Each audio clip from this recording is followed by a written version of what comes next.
Bueno, hoy comenzamos hablando mucho de deportes y de los derechos de retransmisión de los deportes, que es la única parte en la que están interesadas las grandes compañías tecnológicas. Lo llevamos viendo los últimos 2 años con bastante fuerza, pero este verano o en estos últimos días Facebook se ha lanzado o ha conseguido comprar los derechos de retransmisión de varias competiciones potentes, en concreto las españolas y las europeas, en diferentes regiones. También vamos a recordar un poco cómo lo hacen o qué derechos está comprando compañías como por ejemplo Amazon, los intereses de Netflix dentro de este campo o las propias competiciones privadas, la Fórmula 1, la MLB, etcétera, que como asociaciones deciden que ellos se lo guisan y ellos se lo comen y que al final no dependen de nadie, que se lo van a querer montar por su cuenta. Pero antes ya sabéis que el patrocinador de esta semana es Ironhack, que tiene un montón de másters o de cursos avanzados para aprender a programar, sepas algo de programación o no sepas nada. Quieras avanzar dentro de este campo especializándote en algunas, digamos, subgrupos, subespecializaciones, o quieras aprender algo básico, ¿no? Pues por ejemplo, aprender a hacer páginas web, aprender a hacer aplicaciones para móvil. Para todo esto, Ironhack prepara varios cursos a lo largo del año. Yo creo que te pueden interesar. Hay algunos que son a tiempo completo y hay unos, como el que comienza ahora dentro de unos días, dentro de unas semanas, que es de desarrollo web y está pensado para gente que ya esté trabajando. Se va a organizar de forma presencial por las tardes y la verdad es que es bastante interesante. ¿Que queréis dar un giro a vuestra carrera? Seáis empleado, seáis directivo o queráis entrar simplemente en un entorno laboral muy fuerte como es el de la programación o el del sector IT, pues ya sabéis, pasaos por el enlace que os dejo en las notas del episodio o entrad en ironhack.com y veis los cursos que más os interesan.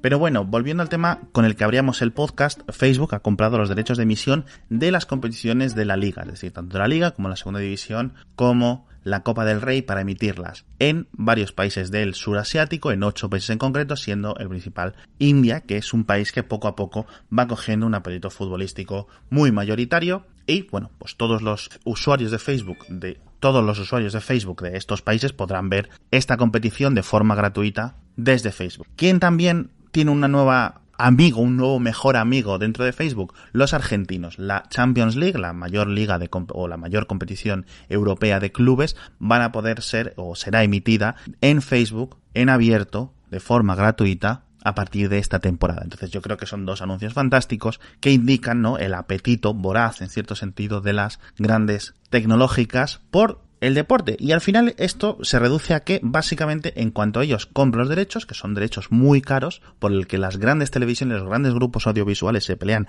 cada año o cuando van saliendo, ¿no?, cuando se van acabando los contratos, hay que renovarlos y cada año, ¿qué pasa? Pues hay que pagar más millones porque cada vez hay más gente interesada, pero sobre todo porque son muy lucrativos a 2 niveles. Uno, a nivel de publicidad, es decir, el número de anuncios que puedes poner durante esta retransmisión, y por otra parte, el número de abonados, de gente que paga mensualmente o anualmente por estas competiciones, por poder verlas en directo. Entonces no es de extrañar que tanto Google a través de YouTube como Facebook como Amazon, que son 3 de los grandes, digamos, consorcios publicitarios de Internet o del mundo en general, quieran hacerse con estos derechos. Básicamente es para poner publicidad de muy alto valor, para conseguir anunciantes que estén dispuestos a invertir muchísimos millones, ¿no?, comparado dentro de estas retransmisiones. Entonces no hay mayor secreto. Por ejemplo, Amazon hace unos meses se hizo con los derechos para retransmitir los grandes torneos, los Grand Slams de la PTA en Reino Unido, por ejemplo, pues Wimbledon, Roland Garros, el US Open y el Abierto de Australia,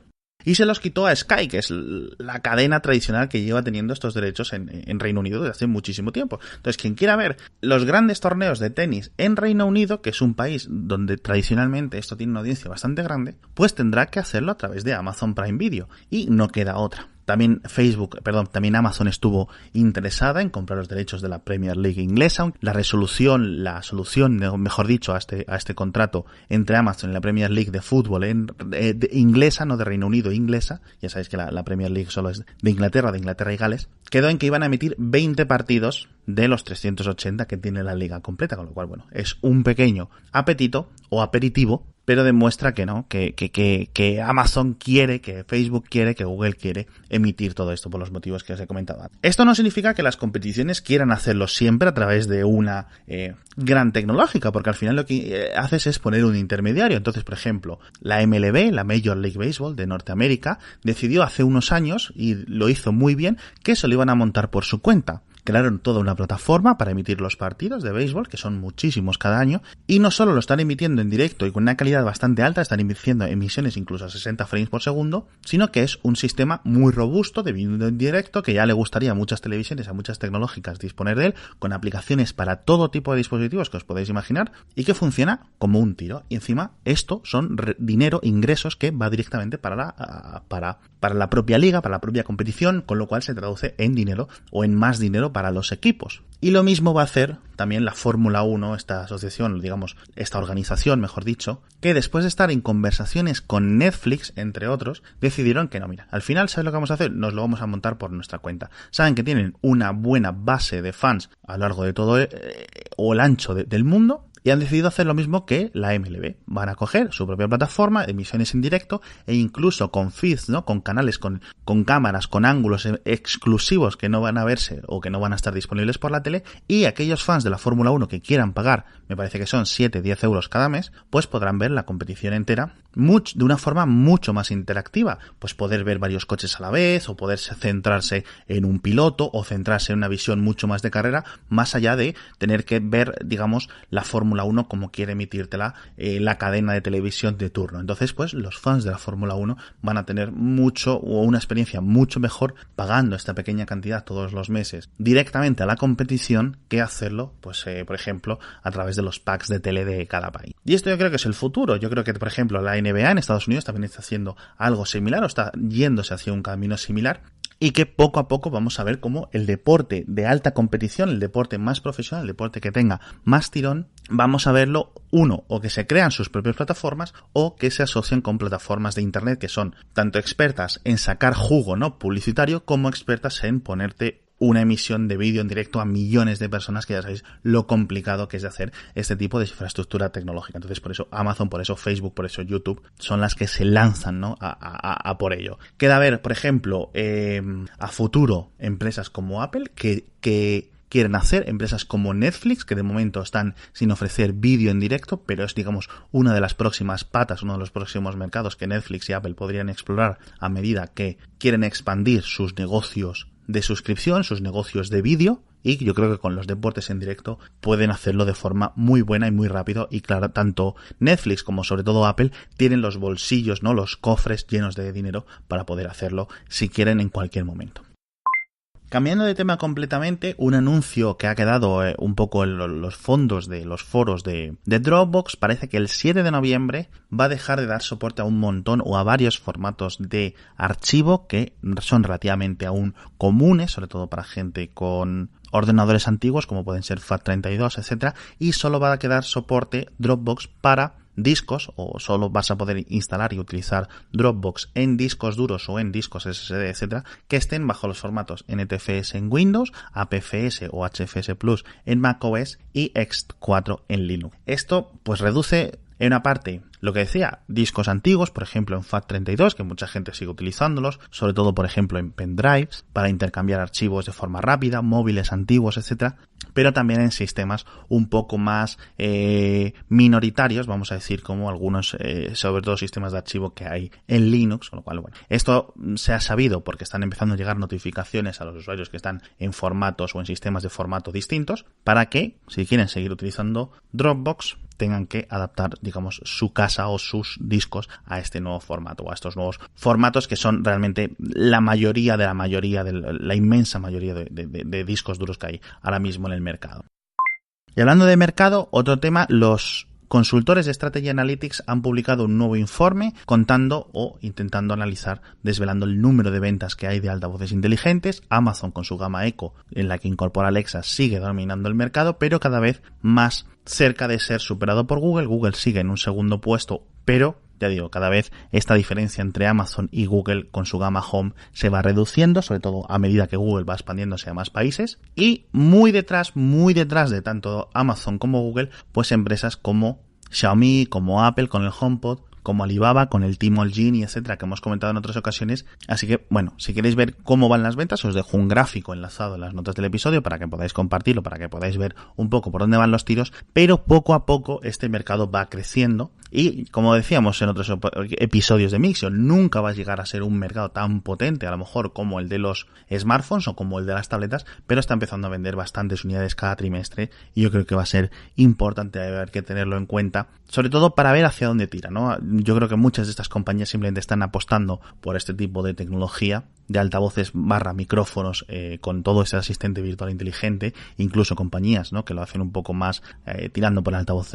con una calidad mayor, como puede ser Harman Kardon, como puede ser Sonos, como puede ser la propia Apple, que simplemente están ahí porque hay que estar. Vamos a intentar hacer algo más que un altavoz inteligente, es un altavoz conectado, pero yo creo que a futuro todo este tipo de computación sin manos, de poder utilizarlo sin los ojos, de poder utilizarlo simplemente a través de comandos de voz, va a ser cada vez más y más importante, y así lo están demostrando las ventas de este sector. Y por último, una cosa que me ha parecido súper curiosa, sobre todo para aquellos que programéis, un grupo de investigadores han creado un sistema de aprendizaje automático que consigue encontrar, digamos, e identificar a las personas detrás de trozos de código simplemente por los patrones que utilizamos al programar. Todos los programadores, digamos, tienen sus propias manías, sus propias formas de escribir las cosas, las formas en las que denominan a las variables, a las constantes, las formas en las que escriben diferentes sintaxis, ¿no? Sobre todo sería esa el resumen de la sintaxis propia y los pequeños cambios que hay entre lo que escribe un programador y lo que escribe otro programador, y son capaces de identificar en un 90% de las ocasiones quién ha escrito un código. Esto va a ser muy útil, por ejemplo, para labores de identificar quién ha sido o quién ha colaborado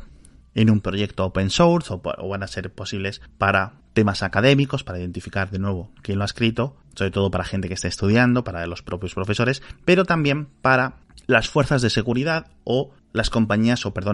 las agencias de inteligencia. Es muy importante poder identificar, bueno, ¿quién ha escrito este malware? ¿Quién ha escrito este virus? ¿Quién ha escrito este troyano? Pues a través de este tipo de sistemas podrían identificarlos de forma mucho más segura que hasta ahora, ¿no? Que tienen sus propios sistemas y sus propias, digamos, labores forenses, pero ahora tienen un cartucho más, digamos, en su arsenal para poder hacerlo. Esto es muy interesante, ya digo. En el futuro se crearán herramientas que, aparte de ofuscar el código antes de llegar a la máquina, pues digamos que lo homogeneicen para intentar evitar, no para anonimizar todos los rastros, todos los metadatos en forma de patrones que podamos ir dejando como pistas, como miguitas, para identificarnos, sobre todo para aquellos programadores que trabajen con código, vamos a decir, peligroso, o en regímenes que no son del todo democráticos, o hagan cosas, ya digo, que sean muy sensibles, ¿no? Que estén trabajando dentro del proyecto Tor, por ejemplo, trabajadores que quieran mantener separada su vida profesional de su vida académica, o de, digamos, de una vida de superhéroe digital, por decirlo así. Gente que son superprogramadores en grandes compañías y por la noche, cuando llegan a su casa, se dedican a colaborar creando código open source, código abierto, y no quieren que sus empleadores se den cuenta de lo que están haciendo. Entonces, bueno, para esto ya hay medidas de seguridad que los programadores pueden implementar, pero este nuevo tipo de medidas de aprendizaje automático van a hacerlo más complicado, así que va a ser un poco siempre el gato y el ratón. Y, de nuevo, al final, siempre este tema del aprendizaje automático, de la misma forma que nos detecta las caras, que nos detecta las huellas en los smartphones, o que nos detecta un montón de cosas que los ordenadores hasta hace poco no eran capaces de detectar con software tradicional, pues cada vez nos desanonimizan un poco más. Sobre todo las grandes redes publicitarias utilizan estos métodos para identificarnos en Internet cuando vayamos de una página a otra.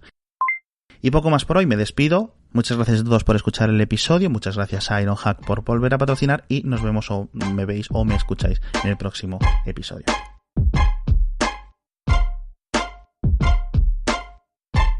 Mixio es una publicación diaria sobre tecnología creada por un servidor, Alex Barredo. Suscríbete en mix.io y recibe todas las mañanas un correo electrónico con los mejores enlaces tecnológicos del día.